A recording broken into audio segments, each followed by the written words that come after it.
ఇప్పుడు మనం కరుణామయి అమ్మగా పేరుగాంచిన మాతా విజయేశ్వరి దేవి నిర్మించిన రాజేశ్వరి దేవి ఆలయంలో అయితే ఉన్నాము. సో, లోపలికి రాగానే ఫస్ట్ మనకు అక్కడ అమ్మవారి విగ్రహం చూపించాను కదా, అది ఎదురవుతుంది. ఇంకా కొంచెం లోపలికి వెళ్ళాక ఇదిగోండి ఇలాగా లలితాదేవి విగ్రహం, అలాగే లలితాదేవి ఆలయం కూడా ఉంది సైడ్కి.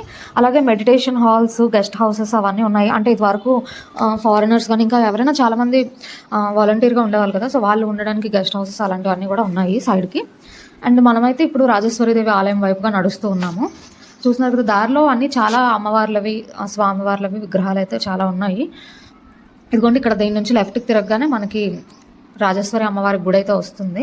కానీ మనకి వీడియో ఆ గేట్ వరకు మాత్రమే తీసుకోవడానికి పర్మిషన్ ఉంది. సో అంతవరకు నేను తీసాను. ఇదిగోండి ఇక్కడ చెప్పులు వదిలేసి లోపలికి తీసుకోవాలి. ఇక్కడ ప్రసాదాలు అవి ఇస్తారు లెఫ్ట్ సైడ్. అదిగోండి అక్కడ రైట్ సైడ్ మనకి మెట్లు గుండా పైకి ఎక్కితే మనకి ఆ సింహం కనిపిస్తుంది కదా, అవతల మెట్లు పైకి ఎక్కితే మనకి అమ్మవారి టెంపుల్ ఉంటుంది. సో మేము ఇంకా అమ్మవారికి దర్శనం చేసుకొని తీర్థప్రసాదాలు తీసుకొని బయటకైతే వచ్చేసాము.